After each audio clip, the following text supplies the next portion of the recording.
He was putting away with ease last year, but others having to work harder to keep up with him in the corners. What are we going to see then for the Honda British Talent Cup of 2022?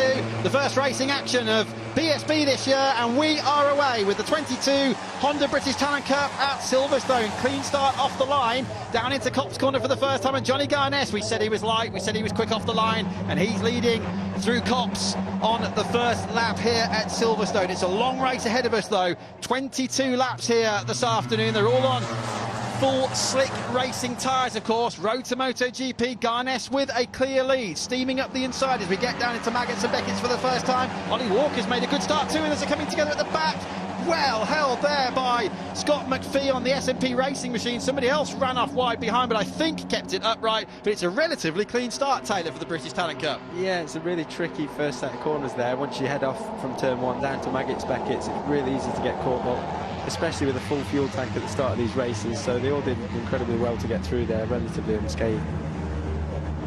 Round Luffield for the first time. Second place is held then by Julian Carrera, the 13-year-old from America. Oh, track limits for a few of them further back. Number 29 was Lucas Brown, the 14-year-old, and one of the Steve Patrickson run machines. Steve is a master of the lightweight categories here in the BSB paddock. Multiple champions in the past, including in the 125 class. But I was going to say it's sort of settling down a bit at the front, but maybe I was wrong, because you've got side by side there with McCabe, who's made a good start, and Carrera. But look at that, McCabe on one of the MLAB bikes, he's up into second place from fourth on the grid, not for long. Carrera back underneath him. Yeah, it's really easy this track to keep the bunch together, because you see once we enter this back straight here, when we get to the last two corners, riders can let the brakes off, run in on the rider in front, and then get sucked around in the slipstream as they come into the start-finish straight, and it pulls the bunch back together. So I fully expect this race to be a bit of a bunch fight like this, and it'll be good as the race goes on. Yeah, they're definitely doing a big favour to the leader. Nothing against Johnny Garness, because his pace looks really, really good anyway, but that's a really handy gap, isn't it, on lap 2? It's almost 7/10 of a second. We'll see what it is when they cross the line. There's the order for you down the left-hand side of the screen. Don't forget, it's 25 points for a win, 20 for second, 16 for third, down to 1 point for 15th position. We'll have a second race tomorrow. Somebody else exceeding track limits coming out of that last corner. Long lap penalties might be handed out later on the outside of Luffield Corner. There's Harrison Crosby then. Easy to spot Harrison, the Banks Racing machine there, the Canary yellow machine, up to second place now. Fastest out 102.1. The record here, we can tell you, is from 2020 Harvey Claridge, and that was a 101.4. Banks Racing, they seem like they've been around forever. When I was racing in this class, I sound like an old person now. Back in the day when I was riding. You sound like your dad. Yeah, Steve Patrickson as well. They've had bikes out in these championships for years now, and they're very experienced teams. They know exactly what they're doing. Yeah, the level is so high, isn't it, in this paddock? It's good for us to see in my non-biased commentary here that the Vision Track bikes are all close to the front, and Johnny Garness doing a great job there to already break away. It's a difficult thing to do at this track, but if you can make the break and these other riders start messing each other up, then there's a chance he could hold that at the front.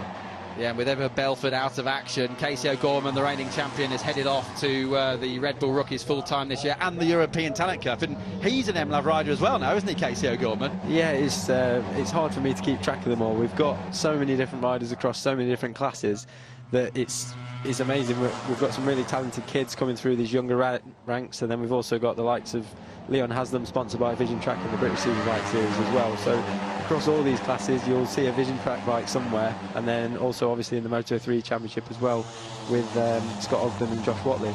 So is there a lot of communication between the guys here in this paddock and your Grand Prix team as well? I suppose they're in touch quite regularly, aren't they? Yeah, the main point of communication is Michael Laverty, so I think his phone's red hot. Mine luckily is mainly to do with the GP team, is my involvement, so I'm more focused on all of that and looking after those guys, the mechanics and the riders there.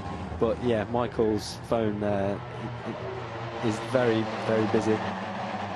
That pink blob you can see on the left-hand side of the screen next to number 53, Keanu Vaya, is the rider who holds the fastest lap of the race so far, and that will keep changing as the race goes on. It's interesting though, they've reeled Garness in, haven't they? You can see the lap we're on at the top of the screen, and there is the new fastest lap of the race then, a 101.6 for Carter Brown, and you'd expect Carter, who was up there all season long last year, to be a challenger. So, a change for the lead for the first time since this race began. Harrison Crosby goes through down at Maggots, and now Garness has dropped back into the pack. It's going to be difficult to pull away again, I think. Yeah, definitely. He didn't quite manage to get back down to the times he did in qualifying at the start of this race, and that gave them the opportunity to get back. Carter Brown down in 8th place, actually did the fastest lap of the race there, and a lot closer to what they achieved in qualifying. I think that was actually faster. It was half a second faster than Carter went in qualifying. You can see him there. He's the slightly larger guy out of all the riders there. Not large because he's big, just that he's surrounded by tiny children around him, so he finds it a little bit harder. He's going to have to get tucked in a little bit more. The extra weight's obviously going to hinder him, but you can see him there. He's doing a great job coming through. Taylor, you've raced 125s and all sorts of different machines in pack racing like this. How difficult is it to just stay patient and stay in the group, because you're never going to be able to break away like you might be able to on a more powerful bike, are you? Yeah, it's difficult. It's hard watching kids like this. If anyone's been to a child's football match where they all run around chasing the ball, it can get a little bit like that in the junior classes where you're just concentrated on passing the rider in front. It's easy to forget about the bigger picture and try and concentrate on what's going to happen at the end of the race. These riders, though, they're very experienced. Some of these kids have already had 5-10 years of racing, even at this age of 14, so they know exactly what they're doing. They'll all have a bit of a game plan in their heads, but now the race is bunched up. So for Johnny Garness here, it's going to completely change the way he looks at this race now. He's going to have to try and sit in the bunch, look after his tyres, and then concentrate on the end of the race. Carter Brown, 74 there on the outside, one of the white Vision Track bikes this year. He was on a red bike last year. We'll have to get used to that as the season goes on. Let's just get used to who's who then. Banks Racing Machine 15, your current leader, Harrison Crosby. This is lap 7 of 22, nowhere near even half race distance yet. Patience is a virtue in the Honda British Talent Cup. Right round the outside goes one of the MLAV bikes, up on the curves, but not on the green painted area, so that's perfectly legal. Crosby towards us, 53 cutting through is the Dutch rider Keanu Vaya, the 53-year-old. Carter Brown really cutting through now, and somebody, number 23, that was Reece Stevenson, the Rocket Racing Machine. He's from Boston, he's 16 years of age, was pinned up against the inside curb there at Maggots, down the Wellington Straight, where the Wellington bombers used to take off and land during the war. Keanu Vaya at the inside, the Dutch rider. His brother Colin Vaya, a Red Bull rookie star even last year, and Keanu now in his first full season here. He's small and light and nimble as well, and flies on the straights, and now his racecraft will surely be improved, Taylor, bearing in mind it's his second season. And I reckon he's a dark horse for the title this year as well. He's going well now, up to second place.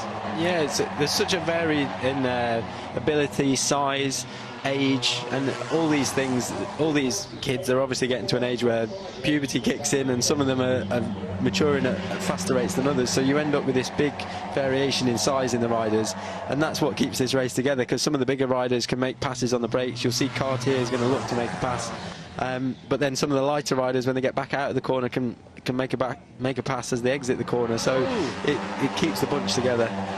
Like lottery balls, a machine. That was Julian Correa there. That's where it's all going to kick off, isn't it, on the last lap? It's going to be down into that bottleneck section at Maggots and Beckett's, where they're tipping it right. They would continue then down to the Beckett sequence and Chapel and the Hanger Straight on the Grand Prix circuit, but it's tight round to the right on the national track here at Silverstone. Here's Harrison Crosby then. He's 16 years old, from Ashford in Kent. Banks Racing yellow machine. They're all identical bikes in this class. They are all single-cylinder four-stroke Honda NSF 250Rs. There's a minimum weight now of rider and bike of 148 kilos. Look at this. We're looking at Correa in the middle, Reece Stevenson up the inside, and Correa nearly running into the back of one of the Vision Trap bikes. He did a very good job to keep that on the island. Yeah, that corner there, as it really tightens up, it can become a little bit of a bottleneck. You're concentrating on the rider in front, you might go to look to do a little bit of a pass, and then all of a sudden you'll see it here where it bunches up, and right at the last second all the bikes slow down altogether, and if you're not slowing down fast enough, it's easy to run into the back of the guy in front.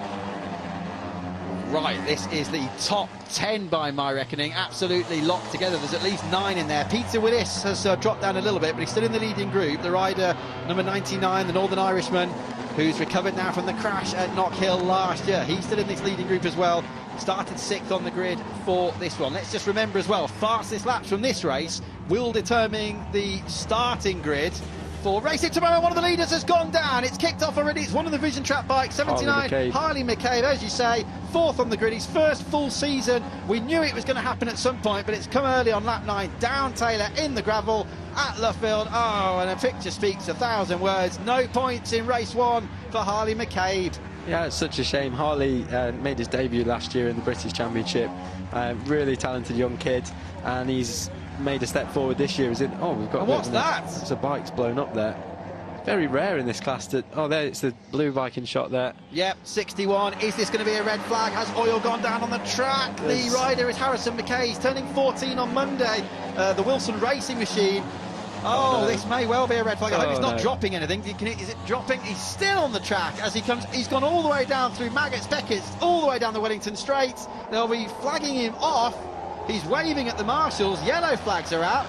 Are we going to see a red flag coming out? Surely the chances are improving all the time. And finally, he pulls off down at Brooklands. He's been shown the meatball flag, the black flag with the orange disc, but he's off the track anyway now. But I just hope no oil's gone down. Looking at his boot, I think we have got a bit of an oil spillage. His boot's quite shiny there, unfortunately. That's when you're riding. That's one of the first things you can notice. If you're in the corner, your boot falls off the peg because you've got oil on your foot. So I really hope it hasn't dropped anything. But right, the red and yellow flag is out. The lack of adhesion flag is out. Here it is. I saw it at Cops. It's down at Maggots. If there is oil or any other lubricant down on the track, we're about to find out because they're coming up to, let's call it the danger zone now. There's a big squeeze there.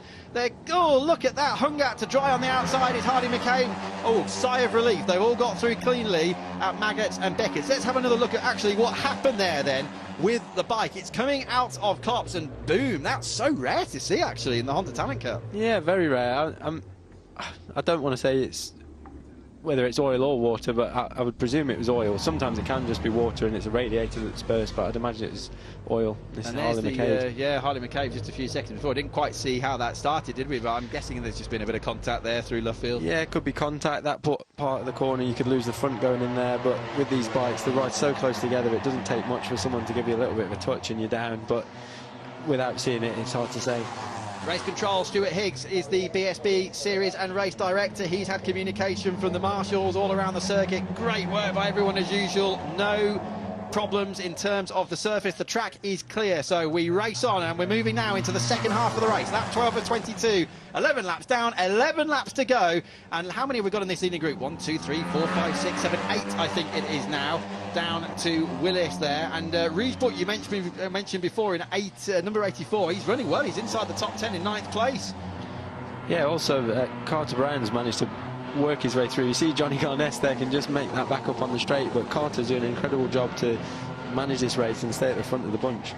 Another one stopped on the Wellington Straight. It's Zach Weston, the NW Racing Machine, was a tail runner in this race, certainly not up in the leading group, and he stopped on the Wellington Straight as well, number 35. So let's just settle down for the last half, because we know it's going to start getting exciting as we move into the last few laps. And we're such a short track here as well. It's difficult to know whether you actually want to be in the lead heading into the last lap. I mean, you've got the long run down the Wellington Straight, so I suppose the chances are if you're behind coming onto there, you might be in the lead coming out of Brooklands. Well, if you look at Ryan Hitchcock, he's managed to work his way through from 7th on the grid all the way to the front, and then in one corner he's back to 3rd, and he's back up to 2nd. So it can be a little bit of a lottery this when you get to the last lap. Depending on your position when you get onto the straight, it's really important to get a good run onto the straight behind the bike in front, use the slipstream to your advantage, and then that puts you up the inside into this last section of the track. Isn't this brilliant to see? It's all identical machines. There is that minimum combined weight we mentioned of 148 kilos, but different riders, different weights, different sizes, different teams, different mechanics, and look how close they all are together. They are mentored by Matt Belton from an MSVR point of view, Motorsport Vision Racing, and Alex Baldolini representing Dorna on this, the road to MotoGP. And a great calendar as well, isn't it, Taylor? They're going all over the UK. It's 18 races at 9 events, including the showpiece, of course, the British Grand Prix weekend itself in early August, so the pressure will be on for that one. Yes, do you know what else is really good about these races? They're so long, which for a young person, you come from club racing or mini bike racing, the races can be 6 or 8 laps. You move up to this class and it's 22 laps this race, which is good, is better preparation for when you do get to the Grand Prix scene, because the races are 40-45 minutes long, and it's really important for kids to start getting used to racing in longer distances. For a young person, it does seem like such a long time on the bike, but really it's important to try and learn how to concentrate over such a long race distance. race. Yeah, and they get extra practice time as well, don't they? And they're on no tread on the tyres, of course, full slick Dunlop Moto3 racing tyres. That was a very late lunge indeed from number 74, Carter Brown. He's still only 15 years of age, the man from Bridgewater. And look at him, right out on the outside as we come through Luffield. Busy season though, isn't it? They haven't just got these races, but a lot of them doing, or a few of them doing Red Bull Rookies, European Talent Cup, so there's a lot going on. That's right. Carter's also racing in the CEV Championship on the Moto2 team that we've got in the European Championship. But yeah, across all these riders, there's so many different junior championships now between the Red Bull Rookies, the British Talent Cup, European Talent Cup, and it's great having long sessions, a lot of time on the bike, a lot of laps during the year, and that's how you improve as a rider, especially when you're young. The more laps you can do, the quicker you can progress. So it's great that we've got so many opportunities for them now. Yeah, you saw the progress there on that graphic of Carter Brown. Started 9th on the grid, a lot of ups and downs. There's going to be some entertaining graphics like that, I think, in the Talent Cup across the season. He's going out and racing a 600 and also a Moto2 as well, isn't he, Carter? Yeah, so he's just racing, I believe. I mean, we have got 19 riders, so I could be wrong on this, but I think Carter is racing in the Moto2 class for the Vision Track team as well. And then we've also got riders like Casey O'Gorman, who's racing in the Red Bull Rookie Championship and then also in the European Talent Cup as well. So there's a real mix in these riders. Carter's bigger, as you can see here, so he's big and strong. He can ride a Moto2 bike. And yeah, that's why it's difficult for Carter in a race like this, because he's going to have smaller riders making life hard for him. So really, if he can get on a 600, he's the right size for a 600 now, and let himself progress there. Yeah, and when we say 600s and Moto2, we're talking obviously chiefly there about Junior GP. It used to be known as the FAM CEV Repsol, now known as Junior GP. The big class there, of course, is the Moto3 Junior World Championship, but they have the Moto2 European Championship as well. Okay, we're counting down the laps now. Then you can see that Carter Brown at the top of the screen, that purple circle, the purple blob next to his position there. His position first, then their race number, then the name, as you can see for yourself. But the purple mark on the left is the fastest lap of the race so far, a 1:01.6. So we're almost on lap record pace now. It was a 1:01.4 for Harvey Claridge a couple of years ago. This will be a good test here to see if Carter can hold it to the line, because building up to the last lap, if Carter can make a pass on the inside, you can see here they're going to start spreading out, and then he ends up 4th across the line. So it's going to be difficult for him coming into this last lap, because I wouldn't imagine he'll be able to slipstream anyone to the line. What I would imagine would happen in this race is, as it pans out, it's going to come to that last left-hand corner. There's going to be all the bigger riders making their lunge there, and then all the smaller riders using their advantage of the speed and their weight to get themselves back across the line. Reece Stevenson is really making progress, isn't he? 16 years old now, as I said before. He's yet to finish on the podium here in the Honda British Talent Cup, and all through last year we saw him making his way gradually up towards the front. But you said earlier on, didn't you, that he charged through? We just saw on the graphic down the left there, he started 12th on the grid, and he's currently in the lead, or was briefly in the lead of this motorcycle race. Now we have passed 2/3 distance. If we got a red flag, this race would not be restarted. As you saw there, somebody down in trouble. One of the 151 machines is down. It's Bailey Stewart Campbell. Oh, yes, it is, isn't it? With his pink and black livery, he's kept that from last year. Troy Jeffrey, the Scots, has just pulled into the pits as well, so I don't know whether that's connected. But this is over at Maggots by the looks of things for Bailey Stewart Campbell, out of the race, and that's a shame. He was running up inside the fight for top 10 positions. Out of the race he goes.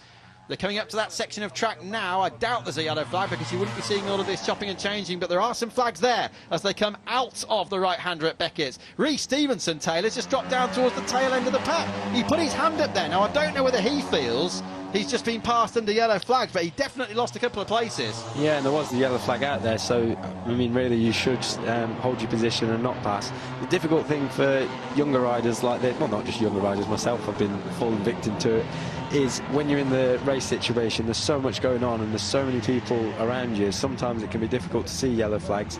Most of the time they are very obvious, but if you've got a rider up your inside, all of a sudden your attention draws to them and it's easy to miss something. Okay, you are watching the first race of the season of 2022 for the Honda British Talent Cup. Laps 19, 20, 21 and 22 to go. 4 to go then. Harrison Crosby, Banks Racing, the yellow bike, number 15. Behind him, Carter Brown with the MLab Vision Track Academy this year. His teammate, Johnny Garnett, who started on pole, is on the left of your screen. He's trying to come, and he has gone through on the inside. That was a great run through Cops there for the pole sitter, going from third to first. Reece Stevenson is the black machine up the inside there. 43 on the outside is Ryan Hitchcock. And just a quick shout out once again to Evan Belford, who broke a leg yesterday. Came off at Brooklands, was hit by some other riders and out of action. He is back at the circuit here today and hopefully back racing as soon as possible. Towards the back of this group, you've got Keanu Via, number 53, on one of the Cresswell machines, and Peter Willis, 99, who started on row 2.